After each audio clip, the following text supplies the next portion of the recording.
ואמרתם כל אחי רבי שמעון בר יוחאי, ואמרתם כל אחי רבי שמעון צדיק חי.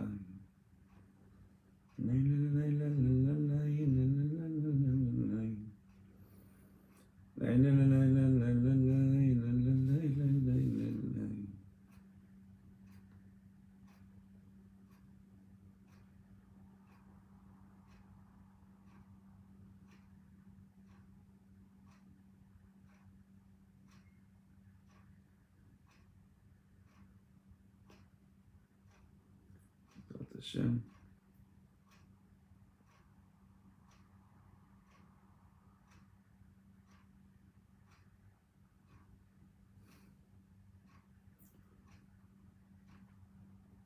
On va commencer Bezrat Hashem.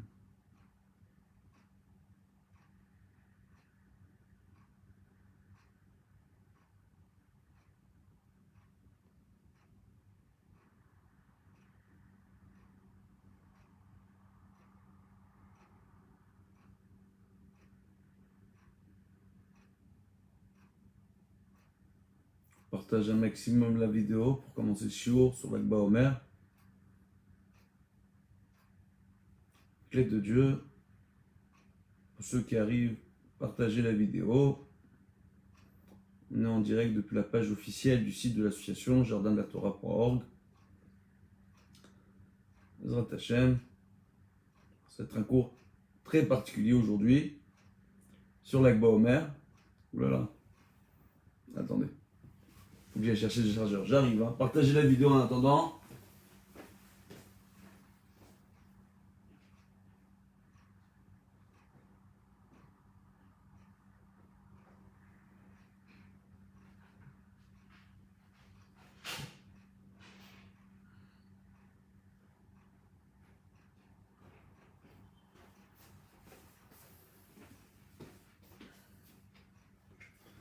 Clé de Dieu.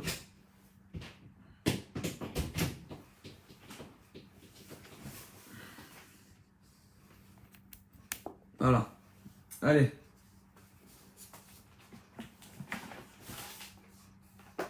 Donc on partage un maximum la vidéo. Juste un petit instant. Voilà.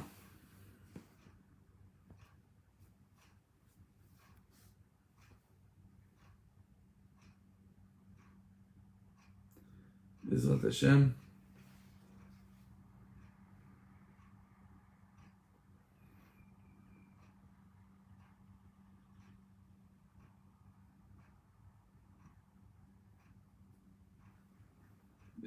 Donc on partage la vidéo un maximum.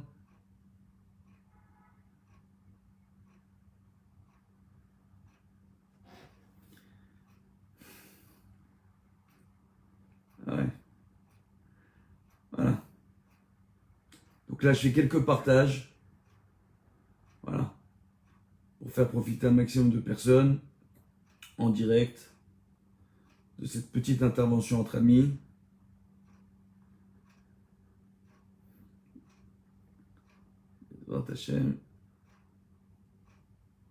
Voilà, on va voir quelques enseignements sur la vie de Rabbi Shimon Bar Yochai, sur le moment de sa naissance, même avant sa naissance, entre son père Yochai et Sarah.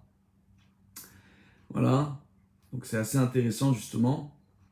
Bezrat Hashem, il y a pas mal de choses à dire. Aujourd'hui, il y a énormément d'enseignements sur ce jour particulier. Alors, par la suite, des enseignements. Est-ce que j'ai mis du Sefer? Des enseignements de Kabbalah, Bezrat Hashem, par rapport justement à Rabbi Shimon. Voilà, alors juste une minute. Je suis avec vous. Bezrat Hashem, partagez-vous aussi, invitez un maximum de personnes sur la vidéo.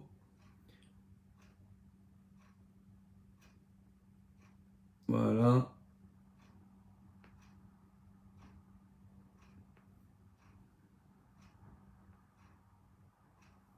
Voilà. On a presque terminé, je suis avec vous, Bezrat Hashem. C'est les aléas du direct. On prend du temps, c'est pour faire profiter un maximum de personnes avec l'aide de Dieu pour faire un maximum de Zikouy Arabim, qu'on se renforce tous ensemble. Bezrat Hashem, ça fait toujours plaisir. Avec l'aide de Dieu, donc juste encore, je demande un peu de patience, je demande vraiment Mechila, pour ceux qui sont déjà en ligne, qui sont en train d'attendre. Voilà, j'ai presque terminé.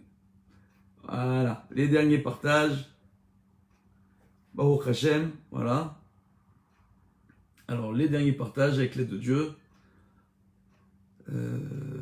Voilà.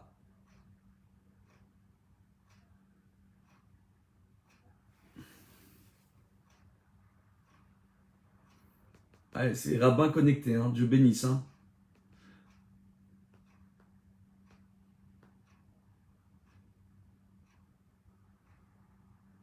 Voilà. Alors, on va prendre là. Boum. Voilà. Alors, juste. Baba. Voilà. À une époque, c'était plus simple, on écrivait des svarim et les gens, ils les lisaient. Aujourd'hui, bon, il y a les cours, médias. À la limite, c'est mieux parce qu'on voit le Rav en personne, Baruch Hashem, la personne qui enseigne. D'accord? On apprend à mieux se connaître en même temps. Baruch Hashem. Donc voilà. Donc on rappellera que le cours d'aujourd'hui, il est dédié à l'occasion de l'anniversaire d'Ezrat Hashem. Je ne veux pas dire de bêtises. Voilà, c'est là. Donc l'anniversaire aujourd'hui de Rachel Tzipora Bat Yaakov. Voilà, qu'elle ait une bonne santé. Bezrat Hashem, une petite fille qui a eu pas mal de complications de santé dans sa vie. Voilà, donc son papa nous a demandé de dédier le shiur aujourd'hui. Parce que justement, l'Akba Omer, c'est l'anniversaire de sa fille. Voilà, qui a eu pas mal de petits soucis de santé. Donc on lui souhaite une bonne santé jusqu'à 120 ans, une bonne guérison, refoua chez les mains. Baruch Hashem. Donc voilà. Donc on va commencer le shiur. Il y a beaucoup de choses à dire avec l'aide de Dieu sur l'Akba Omer. C'est un jour qui est très très particulier. Voilà. Et on va commencer tout simplement par la fameuse Gemara. D'accord? Où on nous parle de Rabbi Shimon Bar Yochai qui s'était assis avec deux de ses chaverim, Rabbi Yossi et Rabbi Yehuda. C'est Rabbi Yossi Bar Chalafta et Rabbi Yehuda Bar Ilai. D'accord? Qui font partie des 5 élèves de Rabbi Akiva. Donc eux, c'était des compagnons d'études de Rabbi Shimon Bar Yochai, comme c'est rapporté dans la Sechet Shabbat d'Aflamet Gimel. À la base, ce cas-là, il est intéressant là-bas dans la Gemara parce qu'il est rapporté par rapport à la punition qui pourrait attendre des personnes qui parlent le Lashon Hara. D'accord? Voilà. Et on parle là-bas de la Haskara. Donc c'est une maladie aujourd'hui traduite de l'hébreu au français à la diphtérie. C'est une maladie qui tapait, qui touchait en premier lieu les entrailles, d'accord, et qui terminait son infection, parce que c'était une épidémie à l'époque qui était très très grave, ok, et qui terminait cette infection par la gorge et la bouche. Et les gens venaient, ils avaient des plaies dans la bouche, ils finissaient par mourir d'une infection au niveau de la gorge et de la bouche. Alors la diphtérie, on sait que la diphtérie en termes de maladie, elle devient grave quand c'est au niveau ORL, donc au niveau de la gorge, angine, au niveau des oreilles, etc. Aussi la bouche. Alors est-ce que c'est la diphtérie ou pas? Voilà. Je ne sais pas. En tout cas, ils avaient cette maladie à l'époque de la Gemara. Il faut savoir que c'est cette maladie-là, cette épidémie qui a frappé les 24 000 élèves de Rabbi Akiva. Ce qui a frappé les élèves de Rabbi Akiva, c'est une épidémie. De la même façon qu'aujourd'hui, à l'heure actuelle, on voit qu'il y a une épidémie qui est devenue une pandémie. Donc une épidémie mondiale. Alors c'est assez intéressant. Et le thème du cours, il est assez intéressant. L'Akba Omer, un grand bol d'air. Ça rime en plus. Baruch Hashem. Donc, quel rapport? L'Akba Omer, un grand bol d'air. Qu'est-ce qu'il veut le garçon? D'accord? Pourquoi il nous écrit un truc pareil? Alors, on va essayer de vous expliquer ça, Bezrat Hashem. Avec l'aide de Dieu. Avant d'arriver à cela, d'accord, on va essayer de vous faire comprendre la période de l'Akba Omer. La période de l'Akba Omer, ça tombe chaque année durant la semaine de Pessah Sheni. Et c'est plus ou moins au milieu de la semaine. D'accord? Pessah Sheni, on rappellera, c'est le 14 Iyar. D'accord? Et on nous rapporte justement que durant une semaine, 7 jours, d'accord, à partir du 14 Iyar, donc jusqu'au 21 Iyar, Bezrat Hashem. Donc on a le 21 Iyar, attendez que je vous dise c'est quand Bezrat Hashem. Voilà, aujourd'hui on est le 18 Iyar, d'accord, donc le 21 Iyar c'est vendredi Bezrat Hashem. Donc jusqu'à ce vendredi, donc ce vendredi on sera le 15 mai, Bezrat Hashem, d'accord, on est encore dans la période de Pessar Sheni, c'est 7 fameux jours où là-bas on nous rapporte, nos sages nous enseignent que toutes les tfilotes qui seront faites durant cette période, d'accord, elles montent directement au ciel. Les portes du ciel sont grandes ouvertes. Et on voit que Rabbi Shimon Bar Yochai a décidé de dévoiler ses plus grands enseignements. Certains rapportent que c'est le jour de Saïloula, d'accord. D'autres disent non, c'est pas le jour de Saïloula, c'est le jour où il a dévoilé réellement. Il a commencé à dévoiler les enseignements, les grands enseignements de la Hydra Rabba après la Hydra Zouta. Donc la grande assemblée, la petite assemblée, d'accord. Donc au départ, à une grande assemblée d'élèves et amis de Rabbi Shimon Bar Yochai. Après une plus petite assemblée, une élite, il va dévoiler des grands secrets durant cette période-là, comme c'est rapporté dans le Zohar. Et c'est assez extraordinaire, parce qu'on voit que Rabbi Shimon, il était en train de dévoiler des grands secrets, mais il était sur le point de quitter ce monde et il le savait. Donc avant de partir de ce monde, il voulait dévoiler les plus grands secrets qu'il connaissait. D'accord? Qu'on retrouve dans le Zohar, dans ces deux hydrotes. Donc les Chavré, comme on dit dans le Zohar, Havraya, d'accord? Haïdra. Donc les Chavré, d'accord, le regroupement d'amis et d'élèves de ce groupe, tout simplement. Hydra, ça vient du Lachon Eder. Eder, c'est un groupe, un troupeau si vous préférez, d'accord. Mais, ça peut être aussi traduit comme ça, mais là c'est un groupe de personnes, plus exactement.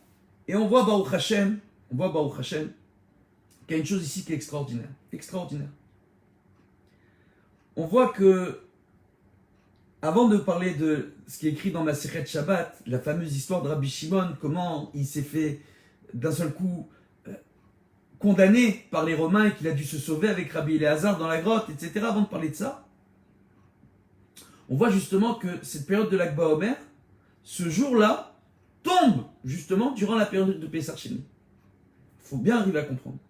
Pessar Sheni, comme je vous l'ai déjà enseigné, comme on l'a déjà vu ensemble, parce que c'est un bien grand mot, de dire qu'on enseigne, vu qu'on a tous besoin d'apprendre, d'accord? Et que le Talmud nous dit qu'on apprend énormément de ses maîtres, on apprend encore plus de ses compagnons d'études, mais on apprend encore plus des élèves, entre guillemets, des gens qui vous posent des questions d'halakha, etc. Pour quelle raison? Parce que quand les gens vous sollicitent et vous demandent de leur communiquer des enseignements de Torah, à travers leurs questions, ça vous permet à vous, quand vous enseignez, d'aiguiser votre mental, d'aiguiser votre façon de réfléchir et de voir votre étude sous un autre angle. Donc en réalité, quand il y a un maître et un élève, le maître est maître grâce à ses élèves. Donc qui est le maître et qui est l'élève? Donc ça remet tout le monde en place. C'est pour ça que nous sommes tous garants les uns des autres. D'accord? On est tous garants les uns des autres. Donc on est tous là pour se faire grandir et se renforcer tous ensemble. Baruch Hashem. Il y a une chose ici qui est extraordinaire. C'est qu'on voit en réalité que donc la période de l'Akba Omer, elle tombe durant cette période de Pessar Sheni. On nous dit Pessar Sheni. Qu'est-ce qui s'est passé à Pessar Sheni? Les Bnei Israël, quand ils sont sortis au bout d'un an, d'accord, dans le désert, ils sont sortis d'Égypte, ils ont réclamé ceux qui étaient rentrés en contact avec des défunts, des personnes qui sont décédées dans le désert, ils ont réclamé le droit de pouvoir faire, tout simplement, le Korban Pessar. Chose qu'ils ne pouvaient pas s'ils étaient rentrés en contact avec un défunt dans les 7 jours, avant la date, dans moins que 7 jours avant la date de Pessar. Donc ils ne pouvaient pas. Tous ceux qui étaient dans la semaine juste avant Pessar, qui étaient rentrés, qui s'étaient rendus impurs, ne pouvaient pas se purifier. Parce que ça reprenait 7 jours pour pouvoir se purifier. Donc ils sont venus, ils ont réclamé à Moshe Rabbeinu le droit de faire le Korban Pessar. Moshe Rabbeinu a apporté cette réclamation devant Akadosh Baruch Hu. Akadosh Baruch Hu, il a dit on va fixer une deuxième fête, d'Oraïta, dans la Torah, d'accord? C'est Pessar Sheni. Par cette volonté des Bnei Israël qui veulent faire la Torah. Il a dit grâce à eux, j'instaurerai dans ce monde, durant cette période-là, le fait que mes portes dans le ciel resteront ouvertes à toutes vos prières, à toutes vos volontés de faire teshuva. Mieux que ça, quand vous priez durant cette période-là pour la teshuva de votre prochain, vos prières, elles sont reçues. C'est extraordinaire. On a enseigné différentes ségoulottes durant cette période-là. Mais, on voit que l'Akba Omer, justement, ça tombe durant cette période-là. Et qu'on nous parle d'Aïloula de Rabbi Shimon Bar Yochai justement à cette période-là, à l'Akba Omer. Et que la Magefa des élèves de Rabbi Akiva, elle s'est arrêtée aussi justement durant cette période-là. Et que Bezrat Hashem, cette Magefa-là, qu'on est en train de vivre à l'heure actuelle, elle s'arrêtera aussi durant cette période-là, Bezrat Hashem. Voilà, en Israël, et si Dieu veut, à travers le monde. Et on voit, Baruch Hashem, par rapport à ça, une chose qui est extraordinaire. On voit tout simplement que Rabbi Shimon, quand il vient et qu'il veut dévoiler tous ses secrets, il est rapporté là-bas qu'il y avait un feu, un grand feu, qui était sur tous les murs de la maison de Rabbi Shimon. Qu'au départ, il rentrait dans sa maison, les élèves, et après ils ont eu peur, parce qu'ils voyaient la maison en feu, mais c'était un feu qui ne consumait pas les murs. Il n'y avait pas de fumée. On dit il n'y a pas de fumée sans feu. Là, il y avait le feu, il n'y avait pas de fumée. C'est l'exception qui fait la règle. Donc, sur tous les murs étaient en feu. Extraordinaire. Essayez de comprendre ce qu'on est en train de vous dire. Tous les murs sont en feu. D'accord? Et on voit que Rabbi Shimon, justement, Baruch Hashem, on voit que Rabbi Shimon, lui, je suis avec vous. Voilà. Bezrat Hashem. Donc, on voit que Rabbi Shimon, lui, justement, tous les murs, donc, sont en feu, mais la maison ne brûle pas. La maison, elle ne brûle pas. Extraordinaire. Donc, la maison de Rabbi Shimon, elle demeure intacte. C'est extraordinaire. Et de là, il y a en partie la coutume d'allumer, justement, des médorotes, donc des feux de joie, le jour de l'Akba Omer, pour célébrer cet enseignement. Il y a aussi différents secrets, le secret de la lumière, entre guillemets. Mais il y a d'autres secrets. Le secret du souffle, le secret de l'air, le secret de la respiration. Oh, en ce moment, dans beaucoup d'endroits à travers le monde, on nous impose le port du masque. Oh, je portais un masque quand on sort dans la rue. Jusqu'à maintenant, moi, quand je sors dans les rues, jusqu'à maintenant, je porte le masque. Dans les rues de Bnei Brak, tout le monde porte les masques. Tout le monde, sans aucune exception. Aujourd'hui, vous venez à Bnei Brak, vous allez voir tout le monde avec les masques. Donc, on voit tout simplement qu'il faut faire attention, il ne faut pas non plus trop se relâcher à ce niveau-là. Mais Bezrat Hashem, la Magefa, elle va être derrière nous, très vite. Et on voit justement qu'il y a ce port du masque. Et ce rapport à la respiration, qu'on vous dit que ce virus, cette épidémie, peut se transférer, c'est un aérosol, par l'air. L'air qu'on ingère, ce que vous allez respirer. Quel rapport maintenant avec Rabbi Shimon Bar Yochai, l'Akba Omer, d'accord, et les enseignements qu'on va voir tous ensemble aujourd'hui. Bezrat Hashem. Accrochez-vous, on va décoller. Bezrat Hashem. On voit, je t'apparte chez Molad, ici, des enseignements qui sont extraordinaires. Premièrement, à partir du moment où on a Rabbi Shimon Bar Yochai, d'accord, dans la Gemara, on nous pose différentes questions. D'Aflam et Gimel, quand ils sont venus, ils ont discuté. On rapporte d'abord une déa de Rabbi Elazar, là-bas, d'accord, Ben Yossi. Et concernant pour quelle raison une personne elle va avoir cette fameuse maladie Ascara, d'accord. Et on voit que là-bas, on nous dit qu'une des raisons, c'est la Shonara. Et on nous parle de Rabbi Shimon, qui était assis avec Rabbi Yehuda Bar Ilai, Rabbi aussi par Khalafta, Rabbi Yehuda Bar Ilai, d'un seul coup, à la fin de la discussion, il vient, il dit, regardez, donc ils ont une première discussion pour savoir quand est-ce qu'on a l'Ascara ou pas. On fera ça dans un autre cours, c'est très intéressant, sur la Shonara, sur Motzi Shemra, etc. Il y a beaucoup de conséquences, d'accord. Il faut faire très très attention. Pourquoi? Parce qu'il est rapporté, c'est notoire. On voit à travers l'histoire des hommes, quand vos ennemis écrivent votre propre histoire, ils ont tendance, vos ennemis, à mentir. Et avec le temps, quand on a une personne qui répète un mensonge, 2 personnes, 100 personnes, 1000 personnes, 1 million de personnes, 1 milliard de personnes, à la fin, ce mensonge, avec le temps, risque de devoir s'imposer en tant que vérité suprême. Alors qu'à la base, on parle d'un mensonge. Raison pour laquelle, au niveau historique, on voit entre les historiens, il y a beaucoup de révisions, entre guillemets, de certains faits historiques, quand on vient et qu'on enquête, et qu'on se rend compte, au regard des faits et de nouvelles découvertes, d'accord, archéologiques ou autres, que certaines déclarations ou certains faits historiques qui avaient été déclarés à certaines époques bah, on revient dessus tout simplement par rapport aux faits. D'accord? Donc on voit qu'il y a eu une manipulation de l'histoire. Donc il faut faire attention à ça. De la même façon, lorsqu'on parle mal de son prochain, on fait du Lachon Hara ou du Motzi Shem Ra, on manipule son histoire. On manipule l'histoire de la personne. Oh. Donc très attention, quand on parle de son prochain, les conséquences, raison pour laquelle dans la Gemara, on parle d'une maladie terrible qui pourrait venir frapper ces gens-là. D'accord? C'est extraordinaire.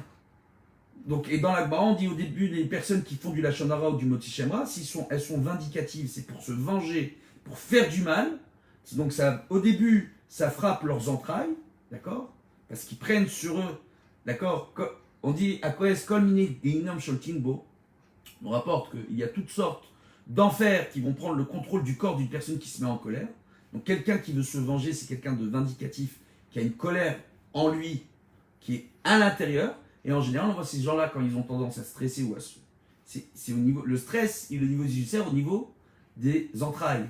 D'accord? Et on dit qu'une personne qui fait de la Lachon Hara, finalement, ça va lui remonter jusque dans la gorge, dans la bouche, etc. Askara. Raison pour laquelle les élèves de Rabbi Akiva, qui n'avaient pas de kavod les uns pour les autres à leur niveau à eux, qui parlaient mal des uns des autres, et qui se parlaient mal les uns aux autres, donc ils faisaient du Lachon Hara. Il faut savoir que du Lachon Hara, on peut le faire en présence de la personne dont on est en train de parler. D'accord? Ou du Motzi Shem Ra. D'accord? Lachon Hara, on dit une vérité sur une personne qui va faire, et on dit cette vérité de façon à ce qu'on voit cette personne sous un angle négatif. D'accord?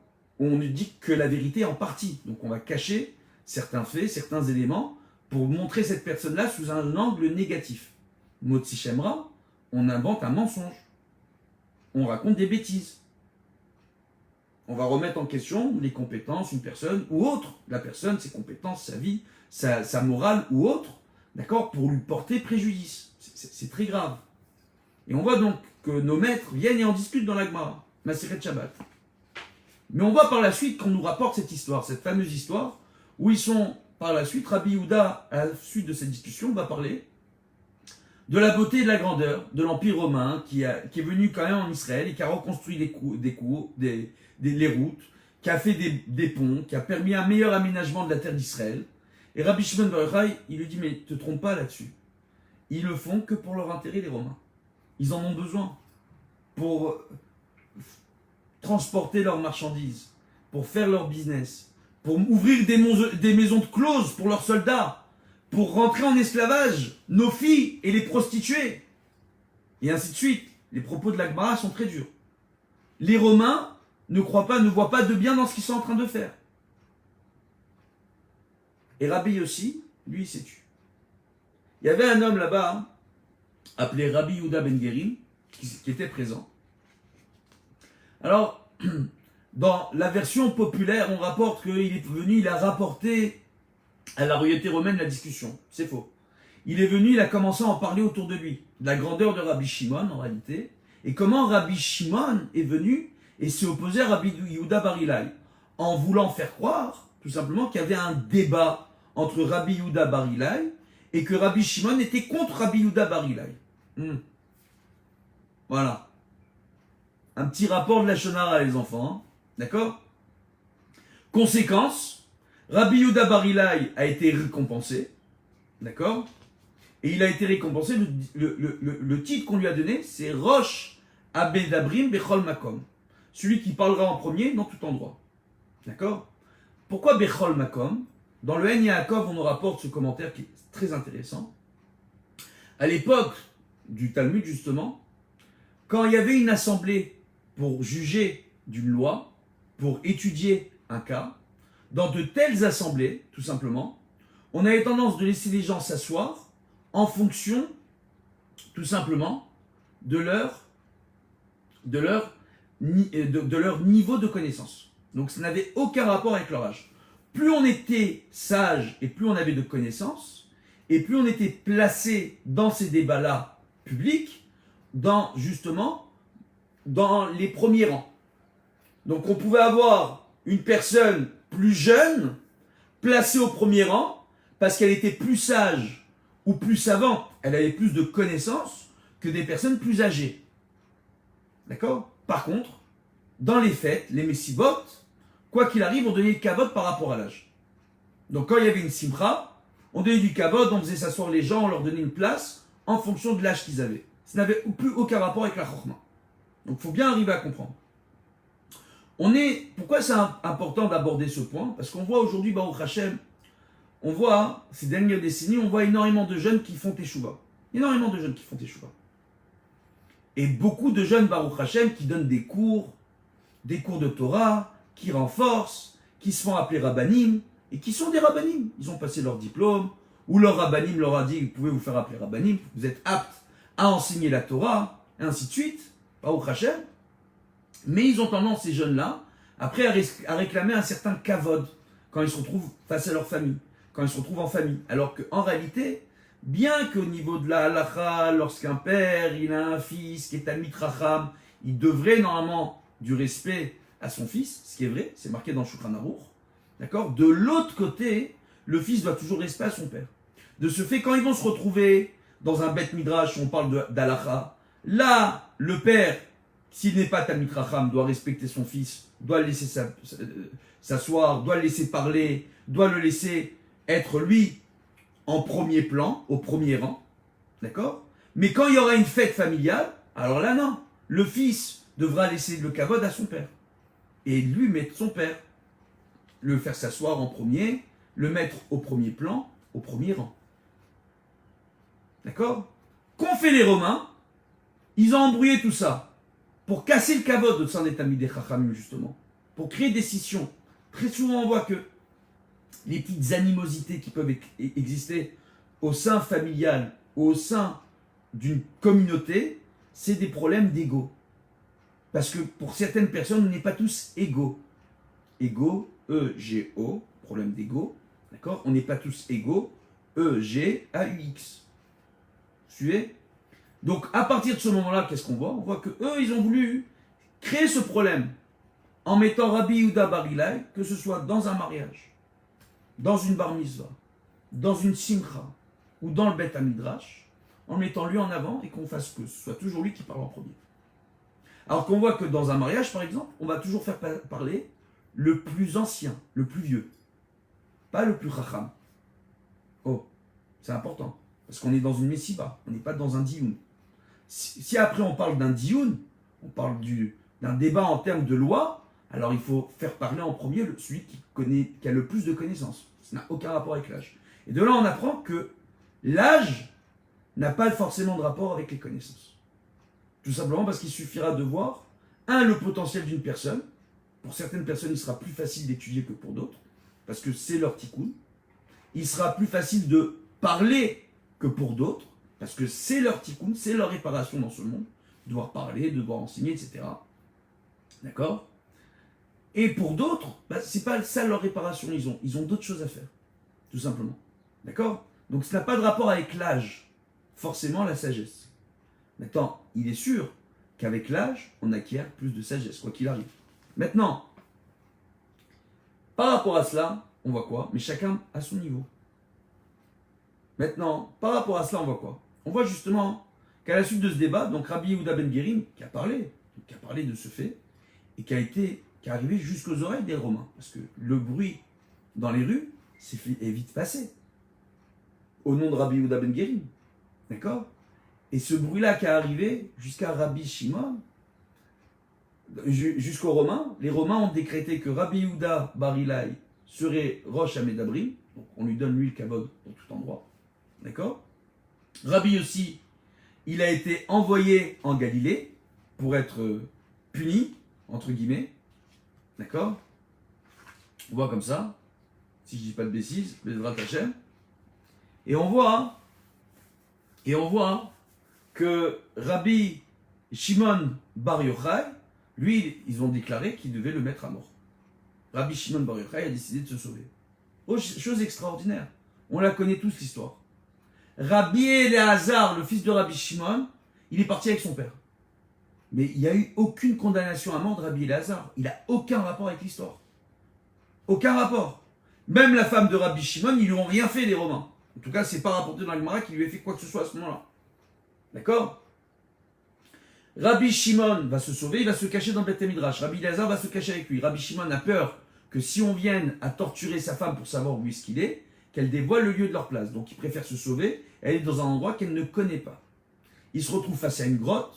Devant cette grotte, il voit un caroubier qui va pousser de façon miraculeuse à l'instant T devant eux. Ils comprennent que là, Dieu leur a fait un miracle, qu'ils doivent rentrer dans cet endroit-là. Ils vont rentrer dans cette grotte, ils vont rester dans cette grotte tant que la condamnation à mort de Rabbi Shimon subsiste aux yeux des autorités romaines. Ils vont rester là-bas pendant 12 ans. Il est rapporté que durant les 12 ans, chaque année, ils vont réparer la mort de 2000 élèves de Rabbi Akiva. D'accord? Chaque année. Donc 2000 élèves, ça veut dire 2000, tout simplement. 2000 élèves de Rabbi Akiva, c'est énorme. Il faut arriver à comprendre. Chaque année. Et au bout de 12 ans qu'ils sont restés dans la grotte, ils ont réparé les âmes des 24 000 élèves de Rabbi Akiva. Il est rapporté que justement, pourquoi Rabbi Shimon a été choisi à ce moment-là, d'accord, pour réparer les âmes des élèves de Rabbi Akiva, il y a plusieurs raisons. Et là, les raisons, on va remonter jusqu'à Pessah Sheni, on va remonter jusqu'au Matan Torah avec Moshe Rabbeinu. Matan Torah avec Moshe Rabbeinu. Au moment du Matan Torah, il est rapporté dans le Zohar que quand Akadosh Baruch Hu, et dans le Midrash, que quand Akadosh Baruch Hu, il a donné la Torah à Moshe, Akadosh Baruch Hu, il a vu que les Bnei Israël allaient engendrer et risquaient d'engendrer, à cause de la faute du veau d'or, d'autres fautes à travers l'histoire, qui auraient des conséquences. Et on l'a vu, destruction du premier temple, destruction du deuxième temple, des pogroms, combien de xérotes sur le Ham Israël, combien de sentences sur le peuple juif, nous avons vu à travers le monde, d'accord, de par nos manques d'application en termes de Torah, en termes de mitzvot ou autres, ou de par la haine qui a été suscitée dans ce monde à l'égard du peuple juif. D'accord? Comme il est rapporté que l'antisémitisme n'est que le résultat, tout simplement, de notre manque d'attachement à Dieu. Pas forcément de l'accomplissement de Torah mitzvot, notre manque d'attachement à Dieu. Et là, on va en parler à la fin. Bezrat Hashem. Et on voit en réalité, justement, par rapport à cela, que Rabbi Shimon, juste avant, il nous parle. Qu'est-ce qui va frapper quelqu'un qui dit du Lachon Hara? Bon, les élèves de Rabbi Akiva, leur principale faute, c'était justement le Lachon Hara. Cette haine qu'ils ont eue, ce manque de kavod qu'ils ont eu, entre guillemets, parce que le mot haine, c'est un peu fort pour eux, ce manque de kavod qu'ils ont eu vis-à-vis des autres et le Lachon Hara qu'ils faisaient les uns vis-à-vis des autres. Pour ça qu'ils ont été frappés. Et Rabbi Shimon, à ce moment-là, il a été décrété dans le ciel qu'il était capable de réparer leur Mishnot. Pourquoi? Pour ça, on va remonter à la naissance de Rabbi Shimon. Yochai, il avait épousé une femme qui s'appelait Sarah. Ils n'arrivaient pas à avoir d'enfants. Au bout d'une dizaine d'années où ils n'arrivaient pas à avoir d'enfants, Yochai s'était dit qu'il fallait peut-être se séparer avec son épouse. Et à ce moment-là, quand il a commencé à penser au divorce, du fait de ne pas arriver à avoir d'enfants avec son épouse, il a fait un rêve. Et dans ce rêve, il se voit dans un grand jardin, avec différents arbres qui sont en pousse, qui sont petits, qui doivent pousser. Et il voit là un malach, un ange qui rentre. Et cet ange, il a une grande cruche dans la main, remplie d'eau. Et sur chaque arbre, il vient, il met de l'eau de sa cruche. Il voit les arbres d'un seul coup qui poussent miraculeusement et qui donnent de magnifiques arbres fruitiers avec des fruits, etc. Et là, il comprend que l'ange, en réalité, c'est le malach, c'est l'ange qui distribue les âmes dans ce monde, dans les différents foyers. Et que les arbres représentent la descendance de chaque personne. Et là, Yochai, il se voit que lui, il est sur un arbre. Il est devant un arbre. Et que cet arbre-là représente sa descendance qui n'arrive pas à pousser. Et à ce moment-là, il voit le malach. Il ne prend pas sa grande cruche, il prend un petit flacon. Tout petit flacon. Il sort comme ça, ce petit flacon. Il met quelques gouttes comme ça sur l'arbre. Et ces quelques gouttes-là font pousser l'arbre. Et ça donne un très grand arbre, encore plus grand que les autres, avec plein de fruits. Et là, il comprend qu'il va avoir le mérite d'avoir une descendance. Mais à ce moment-là, il a rapporté dans les commentaires, au nom du Midrash, qu'il va entendre une voix. Il va entendre une voix de femme qui prie. Il comprend que c'est la voix de sa femme Sarah qui est en train de prier. Et là, il pose la question au Malach, il me dit, tu peux m'expliquer ce qui est en train de se passer? Et le Malach vient et lui répond, il dit, on avait besoin que ce petit flacon se remplisse. Mais pour ce petit flacon, les tfilotes de ta femme, pour avoir un enfant, sont tellement belles dans le ciel et ont annulé tellement de mauvaises sentences sur l'ensemble de l'humanité, tellement de mauvaises sentences, que Dieu a décidé d'attendre avant d'envoyer une descendance à ta femme pour qu'elle continue de prier, pour qu'elle continue de pleurer, et pour ses enfants à elle, et pour les enfants du monde entier.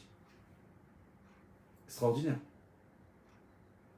Extraordinaire. On voit parfois que certaines épreuves qui arrivent à certaines personnes, donc aux tzadikim, en particulier, donc Sarah et Yochai, qui n'arrivaient pas à avoir d'enfants, c'était une protection pour l'ensemble de la génération. De la même façon, dans la Gemara, il est rapporté que quand il n'y a pas de tzadikim dans la génération, que les premiers qui sont touchés par les maladies, les épidémies, c'est rapporté dans la Gemara, les premiers qui sont touchés par les épreuves, ce sont ceux qui sont le plus dans le chemin de la Torah. Ce sont eux les premiers. Les tzadikim, c'est eux qu'on touche en premier. Et quand eux sont touchés par les épidémies, du fait d'accepter leur épreuve, avec la émouna, avec la croyance, ils arrivent à faire en sorte que cette épreuve soit annulée sur l'ensemble de la génération. Raison pour laquelle on voit toujours dans les épidémies, les tzadikim partir en premier. Dans les épreuves, les tzadikim partir en premier. Dans toutes les grandes épreuves, c'est toujours les tzadikim qu'on voit partir en premier. Dans cette épidémie de coronavirus, les premiers qu'on a vu partir, ce sont les rabbanim. Les gens disent, mais pourquoi autant de rabbanim? Pourquoi les rabbanim? Pourquoi les religieux? Pourquoi les villes des religieux? Ah, pour telle raison, et ah, pour telle raison. Et on vous a apporté beaucoup de raisons qui sont mensongères. Mensongères. Il n'y a eu aucun kav zechut. Aucun kav zechut. Aujourd'hui, où sont les journalistes et où sont les médias? Pourquoi ils ne viennent pas à Bnei Brak pour vous montrer comment tout le monde à Bnei Brak aujourd'hui sont avec les masques et les gants, quand dans le reste d'Israël, il n'y a plus de masques, il n'y a plus de gants quasiment?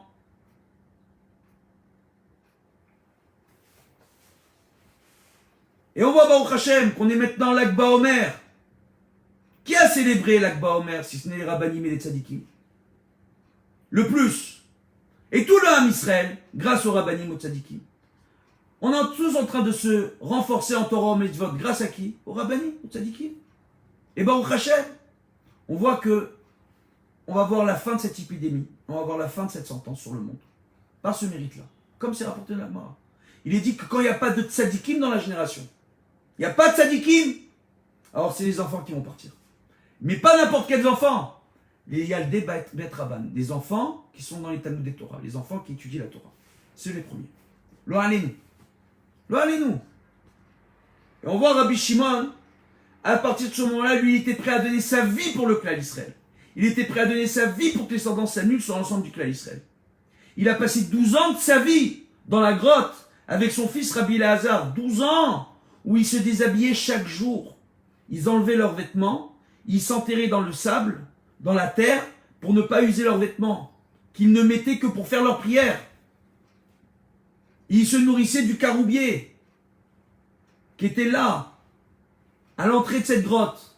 Extraordinaire. Essayez d'arriver à comprendre. 12 ans, il a accepté. Et Rabbi Elazar, il n'avait aucune condamnation, aucune sentence, avait compris le rôle de son père à ce moment-là, il avait pris sur lui. On dit que Rabbi Elazar, c'est un chassid. Parce qu'il n'avait aucune obligation d'être dans la grotte avec son père et qu'il allait dans la grotte avec son père. Et qu'il a suivi, qu'il est resté 12 ans avec son père à étudier. On voit, Baruch Hashem, par rapport à ce que je suis en train de vous dire, on voit justement qu'au bout de toute cette période-là, donc au bout de ces 12 années, quand Rabbi Shimon et Rabbi Elazar vont sortir de la grotte, ils vont se dire, attends, mais ils voient les gens travailler la terre, ils vont se dire, attends, mais comment ils sont capables d'abandonner l'étude de la Torah pour le travail de la terre? Et là, il y a des feux qui sont sortis de leurs yeux, qui ont commencé à brûler tout autour d'eux. Il y a une bat-colle, une voix céleste qui est sortie, qui leur a dit, c'est pour brûler et détruire mon monde que vous êtes sortis de cette grotte. Retournez dedans. Au bout de 12 mois dans la grotte, ils ont dit même en enfer, une âme, elle ne peut rester que jusqu'à 12 mois. Au bout de 12 mois, une âme, elle est obligée de sortir des enfers, du Gehinnom, selon le judaïsme. Donc, par rapport à cela, justement, au bout de 12 ans, et au bout de 12 mois supplémentaires, donc 13 années, 13 à Ahava. 13, c'est la valeur numérique de Ahava. 13, c'est la valeur numérique de Echad. Dieu est un. Ahava, l'amour. On voit quoi? Au bout de cet amour et de ce tikkun, il est rapporté justement que Rabbi Yehuda Bar Ilai, quand ils sont venus et ils ont reçu différents messages, d'accord, par le biais d'une Yona, il y a beaucoup d'histoires à ce niveau-là, pour avoir des nouvelles de Rabbi Shimon. Ils pensaient que Rabbi Shimon, les Romains, ils lui avaient mis la main dessus. Quand ils ont vu que Rabbi Shimon était encore en vie, ils se sont dit, ils l'ont béni, Rabbi Shimon. Le gouverneur en place est décédé, César en place décède en Israël, toutes ces sentences s'annulent, Rabbi Shimon et Rabbi Lazare au bout de 12 ans peuvent sortir, ils retournent encore 12 mois. Les 12 derniers mois, ils renforcent la hava entre Dieu et l'humanité pour permettre à tous les hommes de renforcer leur amour vis-à-vis de leur Créateur. Donner cette force au monde. Durant la génération de Rabbi Shimon Bar Yochai, depuis sa naissance jusqu'à sa mort, on n'a jamais vu d'arc-en-ciel. L'arc-en-ciel, on rappellera que c'était un signe selon le judaïsme, pas n'importe quel arc-en-ciel, celui qu'on voit dans les nuages, haut dans le ciel, pas proche des cascades, etc. D'accord? Donc haut dans le ciel, cet arc-en-ciel-là, c'est pour se remémorer la promesse que Dieu avait faite à Noé, après le déluge, pour montrer à l'humanité que Dieu ne détruirait plus l'ensemble de l'humanité comme il a fait au moment du déluge. Pour empêcher justement, pour montrer que Dieu a un mécontentement à notre égard, donc il envoie cet arc-en-ciel, mais pour rappeler sa promesse qu'il a faite à Noé. Et il y a différentes brachot à faire quand on voit un arc-en-ciel. Mais on voit qu'à la génération de Noach, justement, il y a une bracha essentielle à faire à ce moment-là. Et on voit qu'à la génération de Rabbi Shimon Bar Yochai, durant toute sa vie, on n'a jamais vu d'arc-en-ciel. Dieu n'a jamais voulu détruire ce monde. On dit pour quelle raison? Par le mérite de Rabbi Shimon et de son étude. Et on voit Rabbi Shimon, lui, il a une façon très dure de parler dans la Masechet Shabbat. Pour lui, le Bitul Torah, c'est quelque chose de grave. De perdre son temps et de ne pas étudier la Torah, pour lui, c'est quelque chose de grave. Comment on peut perdre des instants de sa journée sans étudier la Torah? C'était Rabbi Shimon Bar Yochai. Il n'avait pas un instant sans étudier la Torah. Il ne s'arrêtait, et même quand il s'arrêtait, c'était pour ses besoins personnels, même pas ses besoins, entre guillemets, de devoir manger, de devoir dormir, il pensait, il réfléchissait, il respirait la Torah. Il avait une façon de faire, toutes ses actions étaient dictées par la Torah. C'est extraordinaire. Extraordinaire. Et on voit justement qu'au moment où Rabbi Shimon va dévoiler les grands secrets, dans la Hydra, dans le Zohar, quand il va dévoiler ses grands secrets, Baruch Hashem, on voyait tout simplement que à partir de ce moment-là, c'était les élèves sur la fin, ils avaient peur de rentrer chez Rabbi Shimon. Ils voyaient qu'il y avait des grands dévoilements, il y avait de grands nissim autour du lit de Rabbi Shimon et dans la maison de Rabbi Shimon. Comme ce feu qui ne brûlait pas la maison, comme ces malachim qui venaient, qui descendaient pour entendre les enseignements de Rabbi Shimon. Tout le monde n'avait pas ce niveau-là. Ils ont commencé à avoir très peur. Le seul qui pouvait rentrer, c'est ce Rassid qui avait passé 12 ans de sa vie, 13 ans de sa vie avec son père dans la grotte, c'était Rabbi Lazare. Donc lui, il rentrait, et Rabbi Lazare apportait les enseignements. Et celui qui écrivait les enseignements à ce moment-là, c'est Rabbi Abba. Et on voit à un moment donné qu'il y avait différents dévoilements, et à un moment donné, on n'entend plus Rabbi Shimon. Rabbi Lazare rapporte qu'il avait peur de lever les yeux pour voir ce qui se passait avec son père. Il avait peur de se dire, quoi, ce Neshama n'est plus là. À ce moment-là, tous les élèves, ils se sont prosternés sur le sol, et à 3 reprises, il a voulu se lever, Rabbi Lazare, pour voir son père, et il retombait sur le sol, à 3 reprises.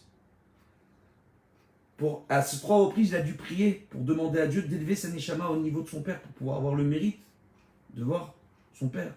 Le lit de son père s'est soulevé dans le ciel. Il est venu, il a embrassé les mains de son père. Tous les élèves sont venus embrasser la terre dans la maison de Rabbi Shimon, et devant la maison de Rabbi Shimon, pour pouvoir embrasser la poussière qui avait foulé les pieds de Rabbi Shimon, tel que c'est rapporté dans le Zohar, et d'arriver à son niveau.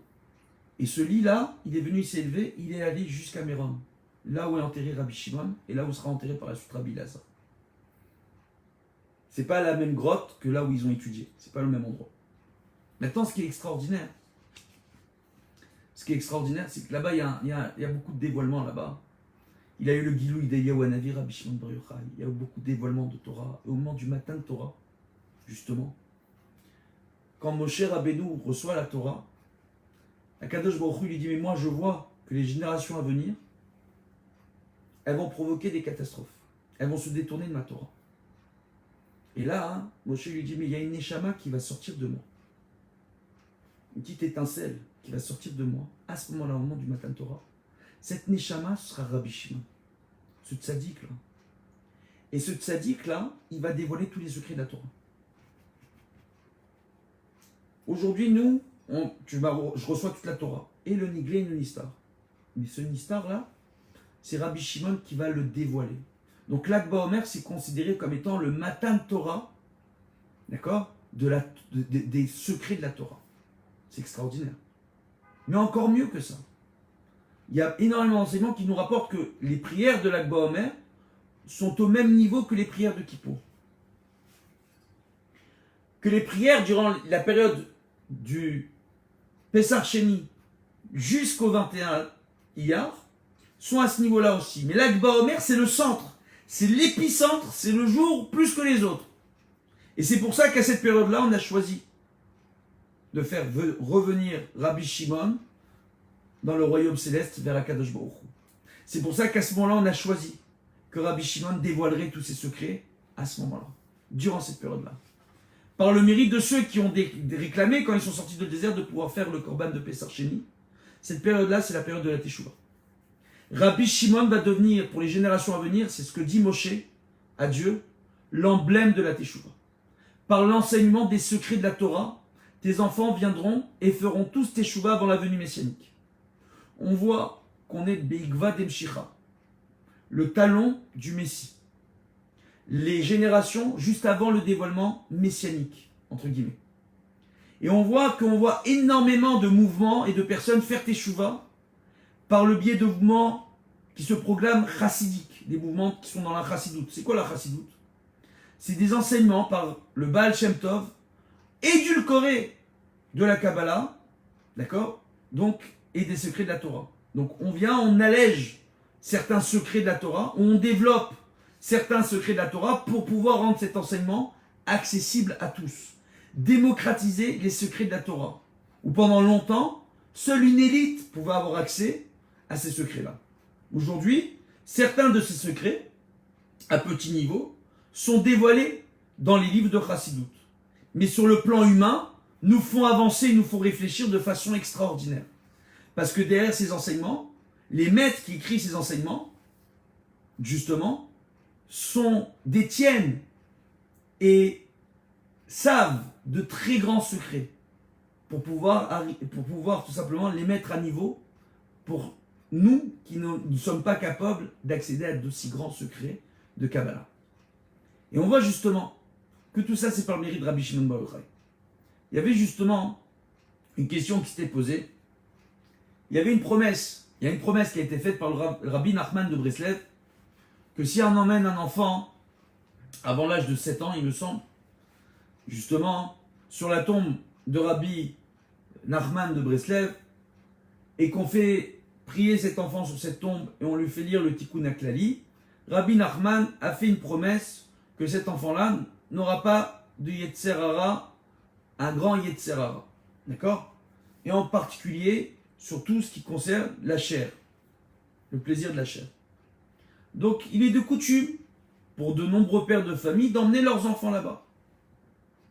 Mais voilà qu'il y a un père de famille qui ne pouvait pas emmener son fils à Ouman, c'était compliqué pour lui de pouvoir partir à Ouman et emmener son fils sur la tombe de Rabbi Nachman.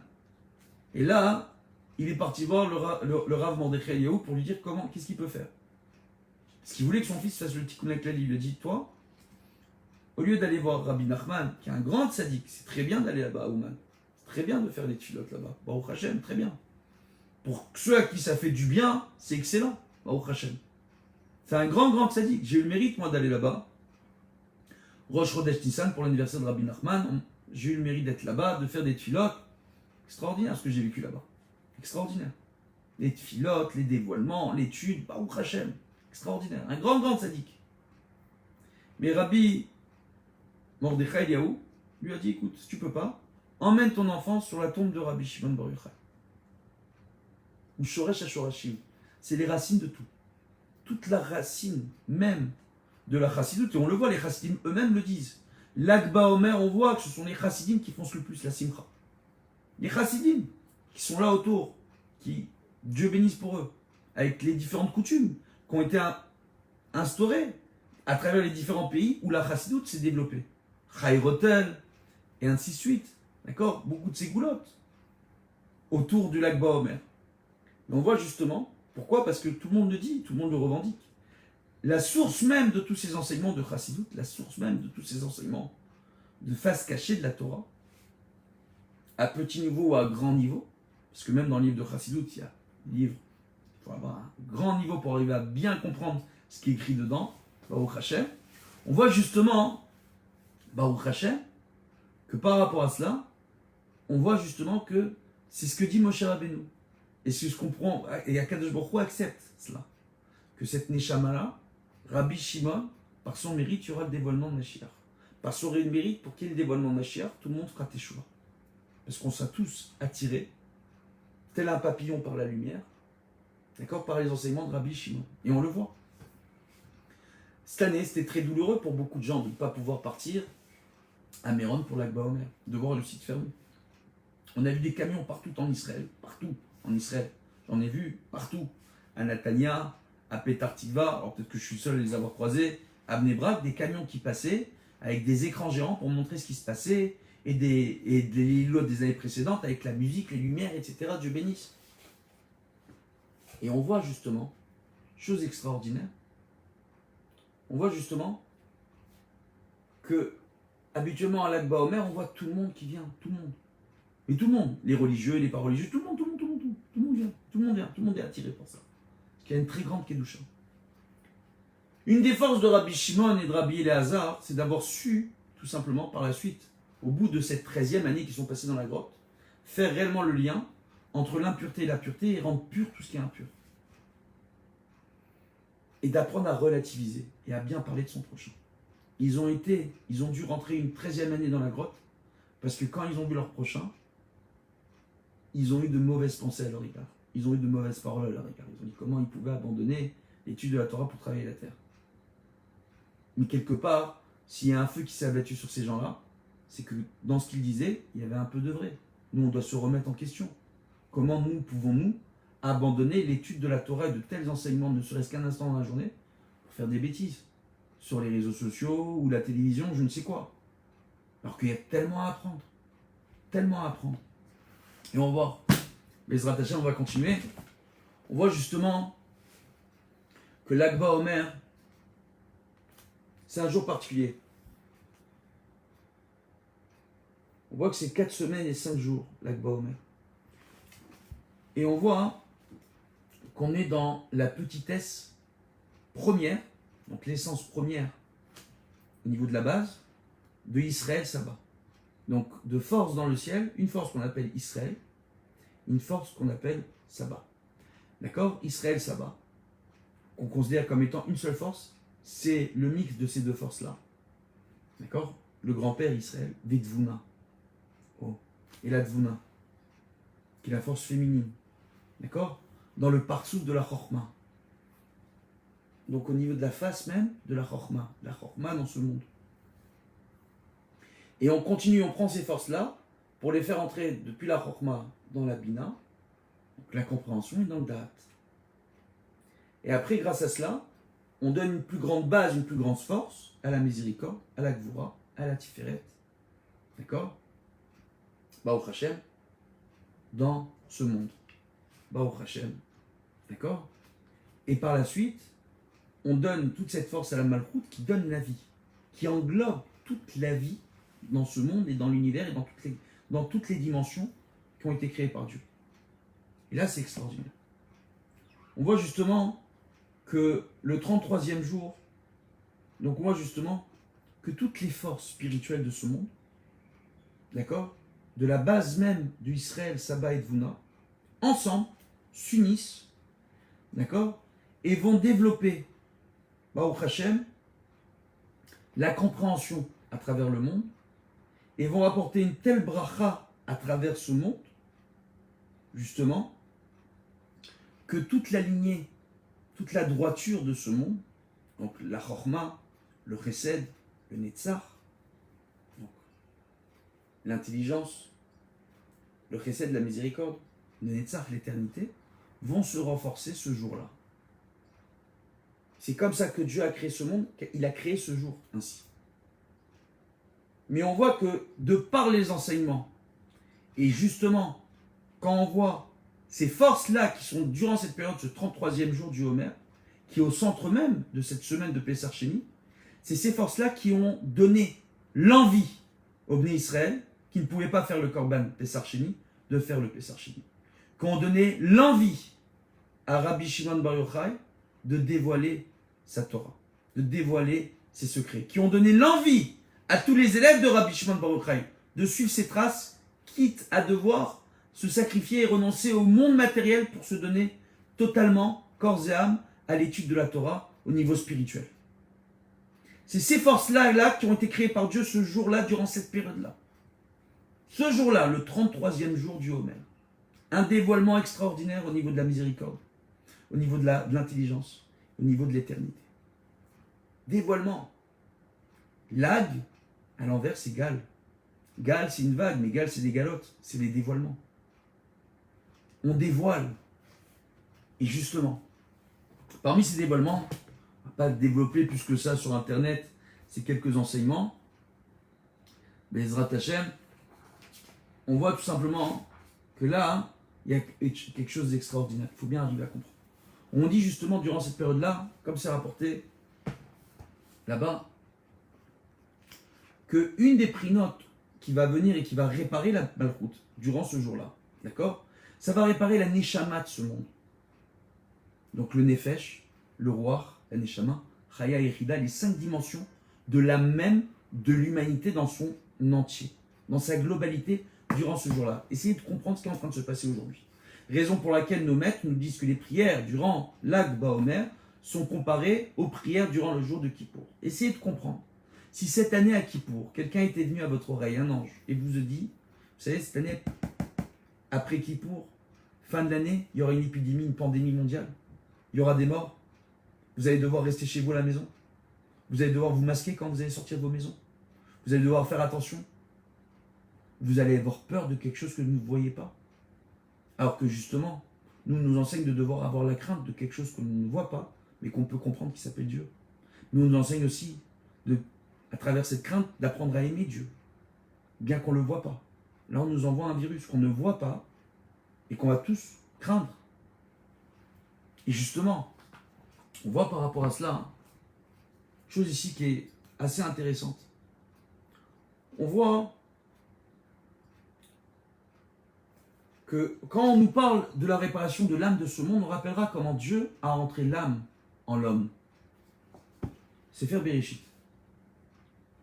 Vaïtser Hashem Elokim et Adam afar mina adama. Vaïpah be'apav nishmat haim. Vaïa adam l'inefesh chaya. On nous parle dans un premier temps, dans le premier chapitre de la Genèse, de la création de l'homme et de la femme. Et dans le deuxième chapitre, on revient sur la création de l'homme. Et on dit comment Dieu a créé l'homme. Et le mot Vaïtser, on voit, il est écrit avec 2 Yud.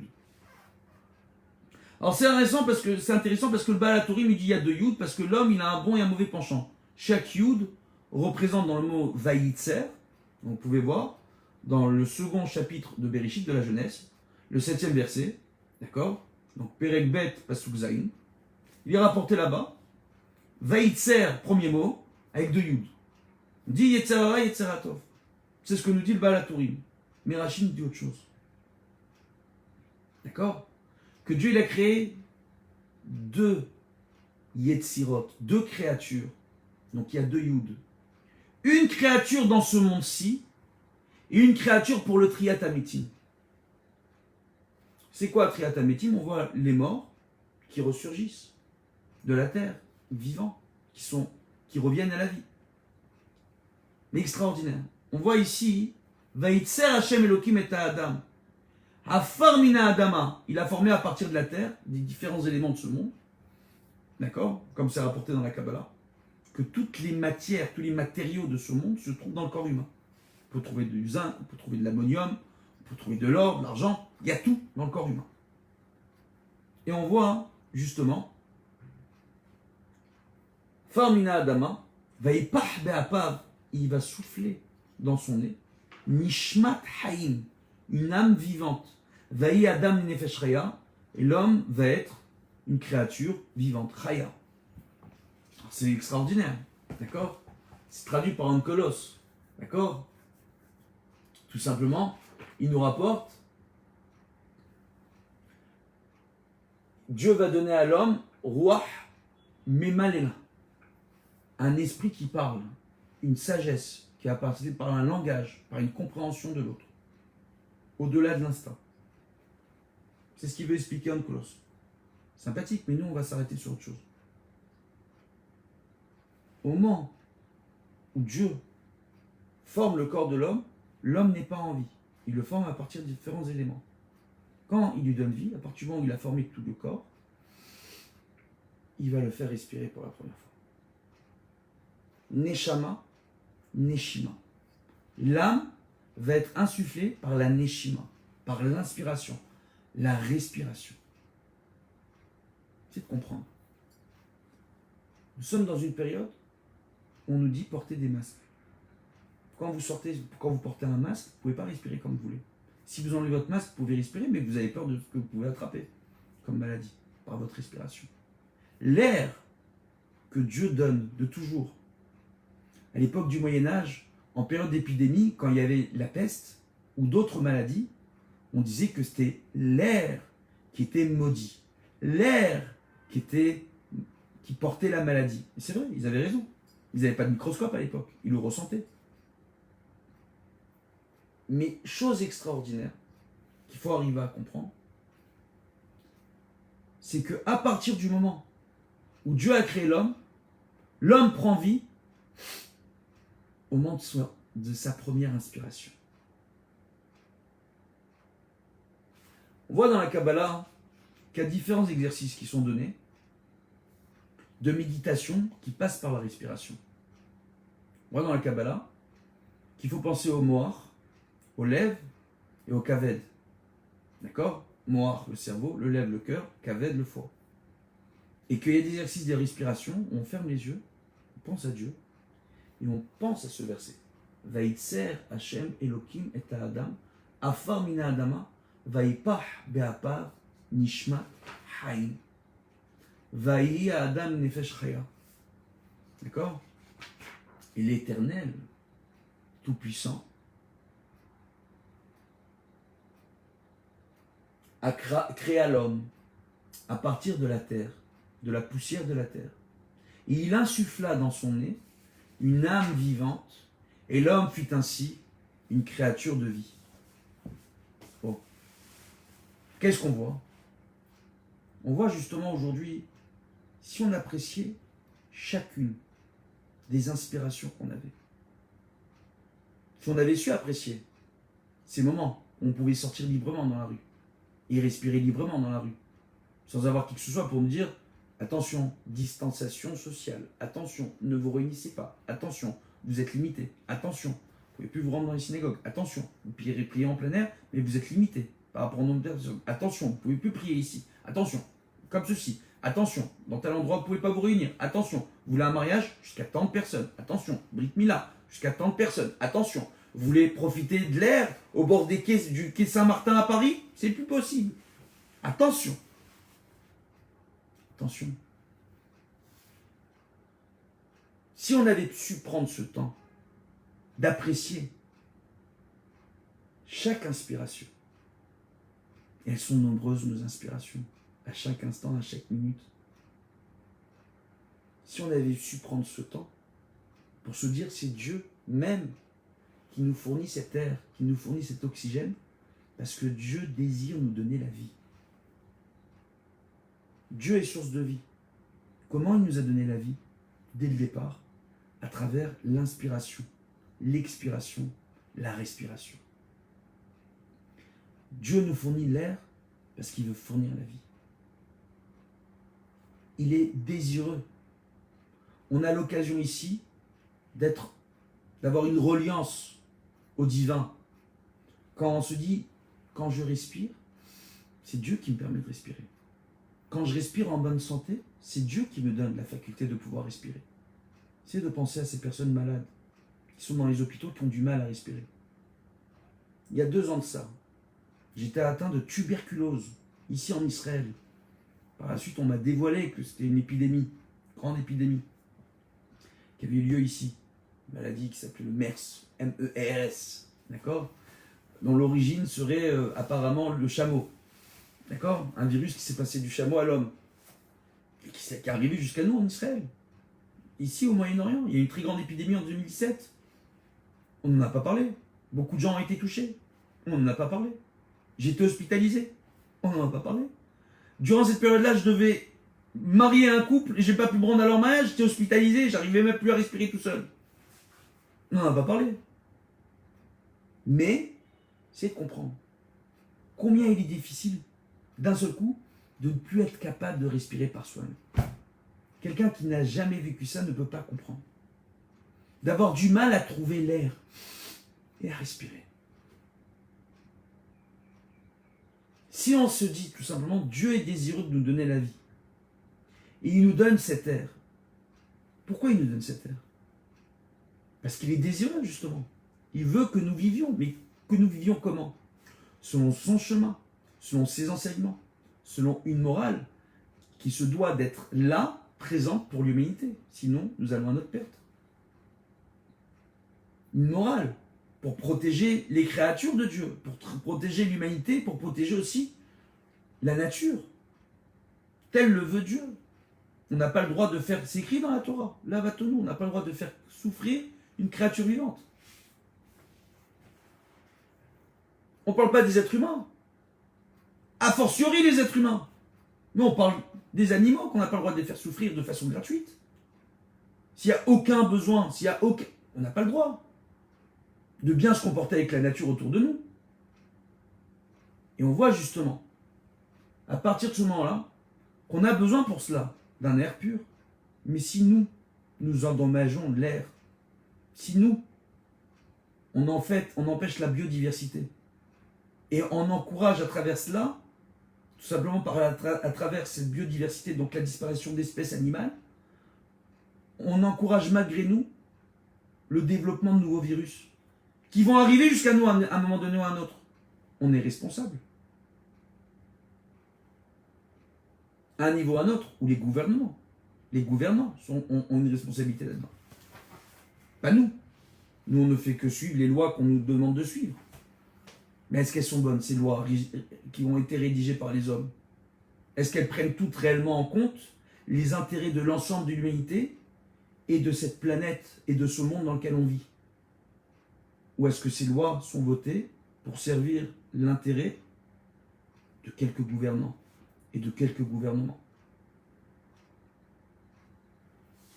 Il est quand même fou aujourd'hui d'arriver à comprendre que dans la Kabbalah, on nous dit, quand tu viens, respire 3 fois, expire, pense à ton cerveau. Et respire 3 fois, expire, pense à ton cœur. Inspire 3 fois, expire et pense à ton foie. Et respire encore une fois. Et là, de ton foie, tu remontes au cœur. Et du cœur, tu remontes au cerveau.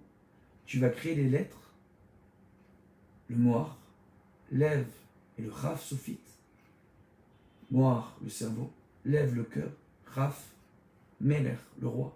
Tu te relis au roi à travers ta respiration. Et à travers cet exercice, tu vas détendre ton corps. Ces exercices de respiration qu'on donne dans la Kabbalah, tu détends ton corps et tu vas lui permettre d'être en meilleure santé. Mais tu vas aussi apprendre, en récitant à 3 reprises ce verset de la Genèse, moment auquel Dieu va créer l'homme. Et c'est pas rapporté au départ, quand il crée l'homme, c'est dans le 2e chapitre, où on revient sur la création de l'homme. Pour dire tout simplement qu'à chaque fois que tu vas respirer, quand tu prends conscience, et Rabbi Shimon Bar Yochai le rapporte, quand on prend conscience que chacune de tes inspirations et expirations viennent de Dieu par volonté divine, chacune de tes inspirations et expirations, c'est un triatamétier. Parce qu'à chaque instant, la vie peut s'arrêter. À chaque instant, notre respiration peut s'arrêter.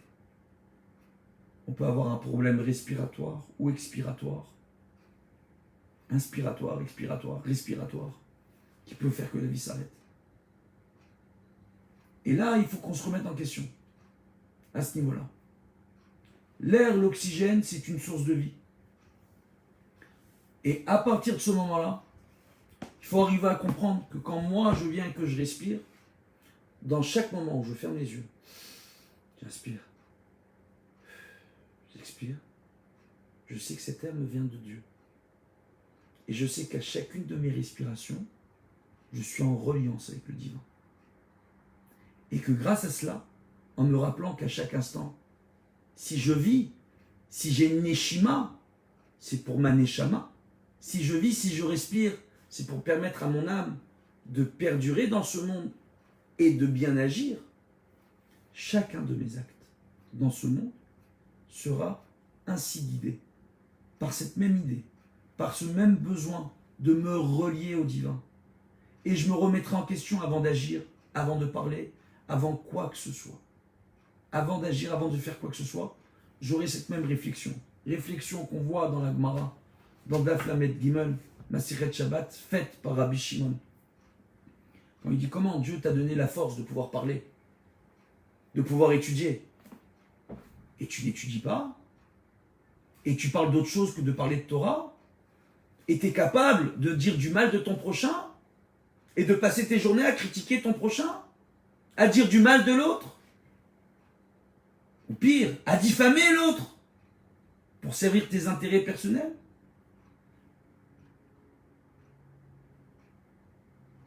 C'est là, aujourd'hui, l'Agba Omer, plus que jamais, sur ces points-là, il faut se remettre en question.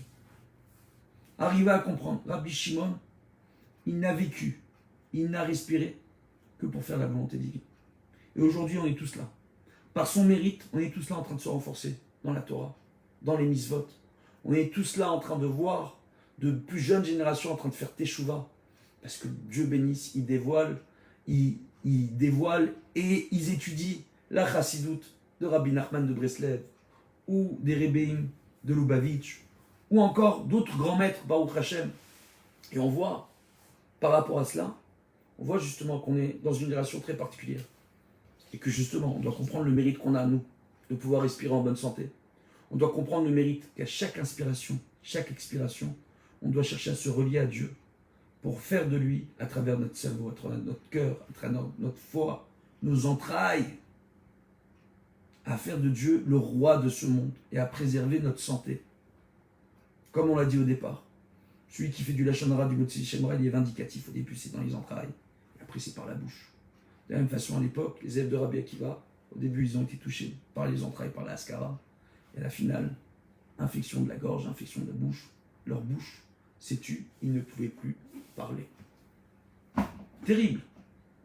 Terrible. Et justement, Bezrat Hashem, on donnera d'autres cours à ce sujet, avec l'aide de Dieu. Et je terminerai là-dessus. Il y a un dernier point que j'ai lu tout à l'heure dans la Gemara. Ça va apporter justement.